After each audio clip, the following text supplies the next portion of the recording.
बात केवल और केवल सोशल मीडिया के अकाउंट तक सीमित नहीं है। जिस तरह कहा जाता है कि बीजेपी के सदस्यों की संख्या 12 करोड़ है, वहां भी इस तरह की कंपनियां काम करती है और मदद करने की कोशिश करती है। टीम होहे हनान के जो बारे में जो 3 खोजी पत्रकारों ने जांच की, एक तो गुर मेगिद्दो हैं, एक रेडियो फ्रांस के पत्रकार है, और हार्टेज के ओमार बेंजाकोव है।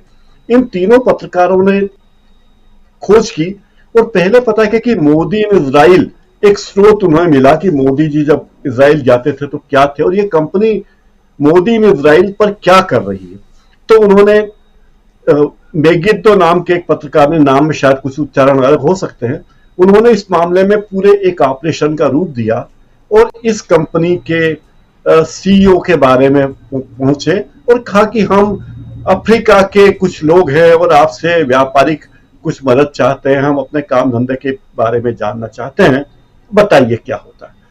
तो इस तरह उन लोगों ने इस कंपनी में, इस इजराइल की कंपनी में, टीम होहे में प्रवेश किया और लगातार कई घंटे उन्होंने उनसे बातचीत की और पता चला कि ये लोग जो इसके प्रमुख हैं टीम होहे के, वो अमेरिका में प्रशिक्षण ले चुके हैं और कई कई मामलों में वे कार्य कर चुके हैं और उनकी पास एक बहुत बड़ी टीम है और वे अपने संभावित ग्राहकों के साथ उनके कई सारे धंधे करते हैं। जैसे कि अभी मुझसे पहले दीपक पासपोर्ट जी ने बताया था कि वो लोग ईमेल हैक करते हैं, फोन हैक करते हैं और कई इस तरह के काम भी करते हैं जो आमतौर पर बड़े छुपे रूप में होते हैं। आसान शब्दों में कहें तो पेगासस जो काम करता था, ये पेगासस के काम को मल्टी डायमेंशन के रूप में करते हैं कि हम भाई हमारी दुकान में आ जाओ, हम आपके विरोधी के ईमेल भी हैंगे, उसके अकाउंट भी हैक कर देंगे, सोशल मीडिया पर आपके बारे में जय जयकार भी कर देंगे, अब आपके प्रतिद्वंदी के साथ बारे में दुर्भावनाएं भी फैला देंगे। मतलब थोक में हमारे पास आ जाइए, हम आपकी मदद करेंगे। और इजराइल में ऐसी कई कंपनियां हैं जो दुनिया भर में इस तरह के धंधे करती है और इजराइल ने मोसाद और कुछ और कंपनियों के माध्यम से इस तरह का जाल बिछा रखा कि अगर आपको सुरक्षा चाहिए, अगर आपको साइबर सुरक्षा चाहिए, अगर आपको सीमा पर सुरक्षा चाहिए, अगर आपको सिक्योरिटी गार्ड चाहिए, तो भी आप हमसे संपर्क कर सकते हैं। ये एक पहलू है कि इजराइल में इस तरह की कंपनियां हैं, वो ये काम करती हैं।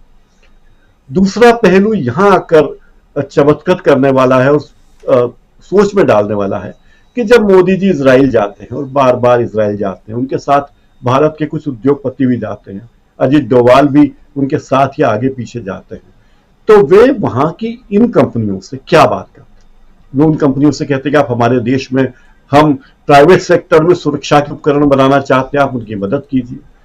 अब सुरक्षा के उपकरण बनाने में अडानी जी और अडानी जी जैसी दूसरी कंपनियां, उन कंपनियों ने इजराइल की कंपनी से क्या समझौते किए, इस बारे में कोई जानकारी मांगे क्या? नहीं, क्योंकि राष्ट्र की सुरक्षा का सवाल है, इसलिए कोई जानकारी पूछ नहीं सकते। अब यहां है कि क्या राष्ट्र की सुरक्षा, क्या चुनाव में मोदी जी की या बीजेपी की सुरक्षा ही राष्ट्र की सुरक्षा है? इस बात को की तरफ पूरे मामले को ले जाया जाता है कि भाई हम आपसे इतने इतने समझौते कर रहे हैं, हम आपसे, हम जैसे कोई कंपनी कहे कि हम आपसे साहब सिगरेट खरीदेंगे, 1 लाख सिगरेट खरीदेंगे और बदले में आप हमें 200 ग्राम गांजा अतिरिक्त दे दीजिए छुपे, तो पैसा हम गांजे का भी देंगे, उस पैसे को आप सिगरेट में जोड़ लीजिए। तो ये कुल मिला के गलत काम करने वालों की, गलत नियत से काम करने वालों के बारे में बोलचाल की भाषा में ये तरीका होता है कि हम आपसे को, अच्छा भाई हम तो आपसे खरीदेंगे चावल, लेकिन आप हमको दे दीजिए हथियार।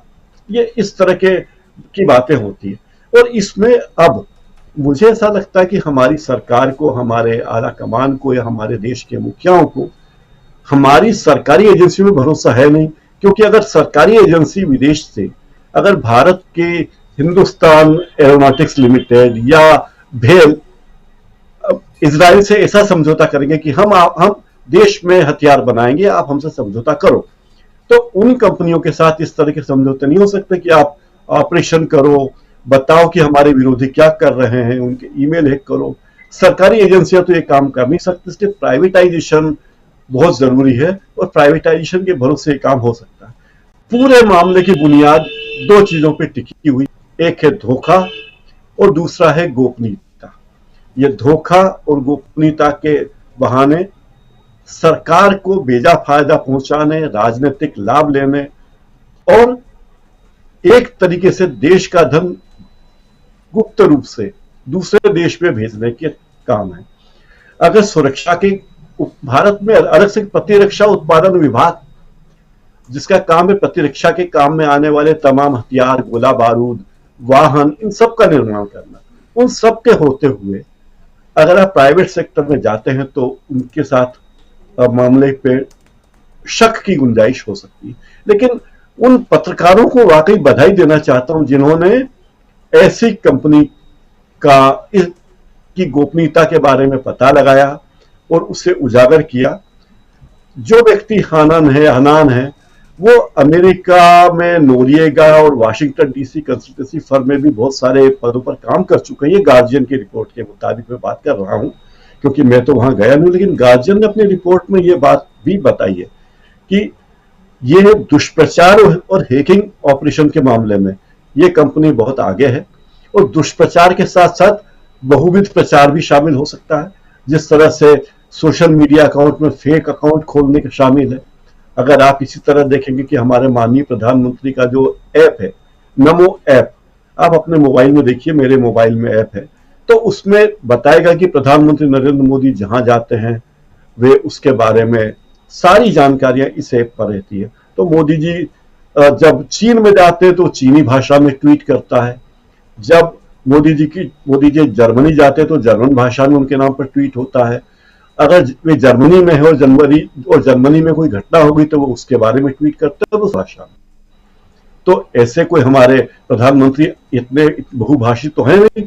और इस बारे में एक व्यक्ति ने सूचना के अधिकार के माध्यम से पूछा भी कि प्रधानमंत्री मोदी जो ट्वीट करते हैं वो तो उनकी जगह या उनकी तरफ से कौन सोशल मीडिया अकाउंट पर एक्टिव रहता है।